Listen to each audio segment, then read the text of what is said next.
Welcome back, Cougar fans, to the latest edition of Men's Soccer Weekly. I'm Parker Kelly. I'm joined by the head man of the CUC men's soccer program, Coach Chad Flanders. Coach, thank you once again for joining us today. Well, we have a lot to unpack from this last week, and let's start by rewinding the clock to last Wednesday, in which the Cougars played spoiler over IIT. Your squad picked up the win 2-1. Oscar Montejano once again came up big. He scored both of the goals in the match, and it led him to earning the NAC Offensive Player of the Week honors.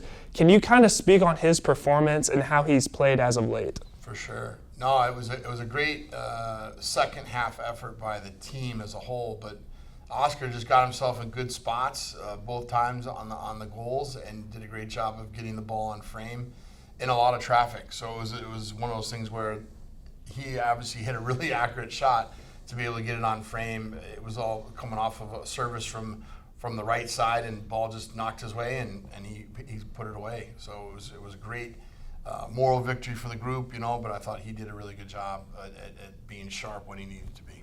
So it was awesome. Right. So let's fast forward to tomorrow afternoon in which your squad hosts Dominican University, and the Stars are a team that is on the outside looking in. They're looking to clinch a spot in the NAC tournament, and we've seen already that your team has played spoiler once. What do the Cougars have to do to play spoiler again tomorrow against Dominican? For sure, be good on restarts, because they're a good team on restarts. So not giving up a corner kick goal, not giving up maybe a long free kick from distance where they're pumping it into the box. Can we be tight on our marks? Can we make sure that we're battling for every ball that's in the air, whether it's the first ball, the second ball that they put into the box?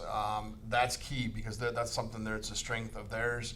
And we unfortunately given up some corner kick goals even in the last couple weeks. So we have to be good defensively, but I think from an attacking standpoint, we've shown, at least in the last 3 or 4 or 5 games, that we can outpossess teams, we can get on the ball and get in the final third and create some goal-scoring chances. So I'm hoping that we can bring that same performance, obviously against a across the road, rival, is what we're hoping, is that can we do our job and take care of business and sort of have the upper hand.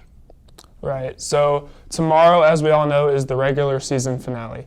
And what is something that you've learned about your team that will benefit you going forward, and what will be a main focus point of the upcoming offseason? I think the biggest thing I learned is that they have shown in due time that they bought into what I was trying to get across to them.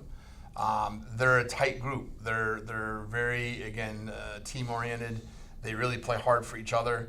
They have a good spirit. I mean, even though we've been out of the tournament, their training intensity and level has been very good. So those are all positives that we can continue to focus on moving forward. I think the biggest thing for me is just trying to get the group to work on being better at finishing. Obviously, I think if we finish more of our chances throughout the year, we're winning more games, because we were in every game. So I think that's going to be a big focus for us, continue to work on the attack and try to be sharper at finishing the chances we create so that we score more goals and hopefully win more games. Right. Well, and that's always a great thing when your players are buying into the culture and everything that you've instilled in the program. Well, that just about does it for our time today on Coaches Weekly. Make sure to check out the Cougars in action as they host Dominican University tomorrow afternoon at 2 p.m. For live stats, roster updates, and more, make sure to check out the athletics website at cucougars.com. I'd like to thank all the viewers that tuned in today. Once again, my name is Parker Kelly, and I'll see you next week on Men's Soccer Weekly. Go Cougars!